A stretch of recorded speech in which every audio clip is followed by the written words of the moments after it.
We have some major Browns news and rumors to get to today on our second edition of the Browns Report by Chat Sports. Matthew Peterson here talking about the latest Deshaun Watson news.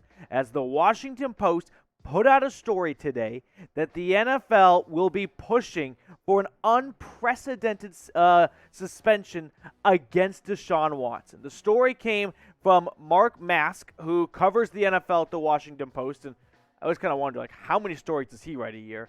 But he tweeted out, the NFL plans to argue to new disciplinary officer Sue L. Robinson for a significant suspension of Deshaun Watson for violating the personal conduct policy, multiple sources say, and then included an article. He also replied to that tweet saying, from our story, a source on Deshaun Watson's side of this case said the NFL probably will seek a suspension of a full season. Now, maybe the quick takeaway is, well, the NFL, they get to decide, right? That's how this works. So if that's what they're saying, that's what it's going to be.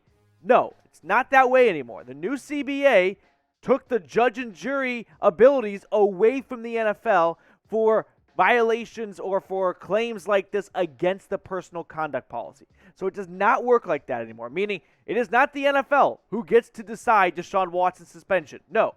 Instead, under the new CBA, it goes to an arbitrator, which is Sue Robinson, a former U.S. district judge, out of the District of Delaware or something. But here's how the process works. I think this is the best way to lay it out for everyone. The first step is the NFL could find no personal conduct policy violation occurred, and that's the end of the investigation. I don't think so. So we move on to step 2. The NFL finds a violation, and they forward their findings to an arbitrator, which is Sue Robinson in this case. And this is, I think, her first time, getting the bat signal up in the air to do her job in this situation. Step 3, the arbitrator finds no violation occurred, and the NFL cannot appeal. Closed book, that's the end of the investigation, okay? So right now, we're in the steps of the NFL is putting together their investigation and then presenting it to Sue Robinson, who may find no violation occurred, closed deal, Deshaun Watson can play, no punishment. Or, step 4, the arbitrator finds a violation occurred and then gets to determine the punishment.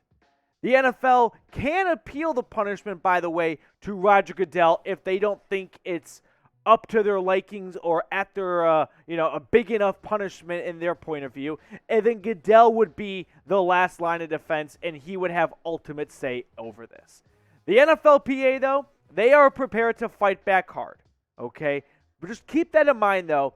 The NFL is not the judge and jury here. It is Sue Robinson who is deciding if a violation occurred, and if so, what a suspension could be. But the NFLPA, they're going to push back because they are going to throw a lot at the front office of the league. They're going to throw everything related to Dan Snyder. Did you think it was a little fishy when John Gruden lost his job for emailing things to someone in the Washington organization, but no one in the Washington organization got in any trouble? That's where we learn the difference between millionaires and billionaires. Billionaires don't let themselves get dragged under the mud. So that's why you saw Gruden go down, but no one from Washington, a.k.a. Dan Snyder, the worst owner in all of sports. Literally, sewage dripped from his stadium week 1 last year. Stands collapsed on Jalen Hurts. Don't forget about Bobby Kraft. Not Robert Kraft. No. When you go to a massage parlor, you become Bobby Kraft, and nothing happened. He didn't get in any trouble. And there's going to be pushback from the NFLPA saying, hey, why didn't you punish one of your owners? If you're going to hold us to the same standard as the owners, it should be all equal. And nothing happened to Robert Kraft. Now, I'm not comparing what Robert Kraft did to Deshaun Watson, allegedly, saying it's apples to apples. But they're not far off if the allegations regarding Watson are true. Here's my question, though. This is the billion-dollar question. If Deshaun Watson is suspended, how long do you think it'll be for? Big if, but just go with this hypothetical for this situation. What do you think? Sound off down below. I'm thinking 6 to 8 games. If you came here wanting to be talked off a ledge, I can help you do that. I don't think it's going to be a year-long suspension. I mean, there are a lot of different signs and, just bullets flying all over right now of different reports, different news, different rumors, different connecting the dots. Browns players allegedly were being told, hey, prepare for Watson for the whole season. They're getting ready for that.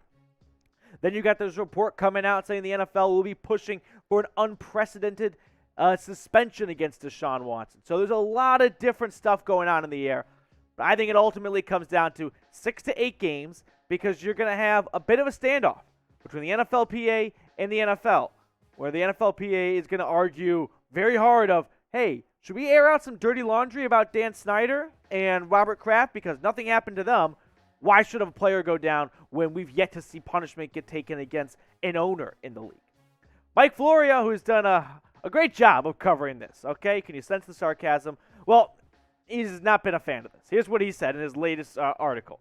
Whatever the commissioner does, he won't put himself in a position to be criticized again for going too easily on a player accused of misconduct against a woman, or 26 women and counting. So, the NFL can appeal whatever decision Sue Robinson puts out there. That's what Florio's getting at here. Remember, it's not Goodell that ultimately, well, maybe not, but it's not Goodell initially who is handing out a suspension. That is not how it works right now. Not how it works anymore. So, if the NFL does not like what Sue Robinson's decision of like a punishment, if she finds a violation occurred, they can appeal that. So that'll be the thing to monitor if Roger Goodell pushes his little minions in New York to go, we're going to appeal this, and then once I get a say, I'm going to bring the hammer down. That's going to be the thing to watch if it gets to that point. Stay in the know, though, regarding anything related to Cleveland Browns news, Deshaun Watson news, whatever it may be, we've got you covered here at the channel. Subscribe today. Stay locked in for the best Cleveland Browns YouTube coverage out there. There have been some leaks as we move along in our story today about Bobby Kraft, not Robert, Bobby, and Dan Snyder, and other stuff going out there. And to me, it feels a little bit, I saw it on Twitter, choreographed, right? It feels a little planned to me, right? It just doesn't feel all that organic. To me, I think we're seeing a bit of a chess game right now between the NFL, who wants to bring the hammer down because they saw the MLB do that to Trevor Bauer, and they don't want to get public criticism, but also the NFLPA is going to come back hard with no punishment going against owners, and they have to apply the same type of logic and ruling to the players themselves. So the NFLPA, I think, leaked. The NFL wants this unprecedented punishment in hopes of maybe ruining their hand a little bit. I'm not in the group text with the NFLPA. I will add this, though. J.C. Tretter, right, the president of the NFLPA, I'm pretty confident, even though he's not on a team right now, he's still the president. Makes you wonder if he would be going about his job differently if he was still on the team that this is being levied against. Although maybe if you're on that team, then it doesn't, you can't, step in. Okay, I'm not quite sure. Regardless, just disregard that. Strike it from the record. But this will be something to keep an eye on for these leaks that go back and forth between the NFL and the NFLPA regarding what the other side wants and what they're looking for and stuff like that to maybe try and get the public on their side. Appreciate everyone that tuned into today's second edition of the Cleveland Browns Report. We posted a video like a couple hours ago regarding some fun, juicy Baker, Sam Darnold swapping rumors. So make sure you check out that video. It'll be right like here or there, I can't remember, when we hit this end screen. So just click on it and boom, you're locked in. Enjoy the rest of your weekend, and I'll see you guys later with more Browns news and rumors.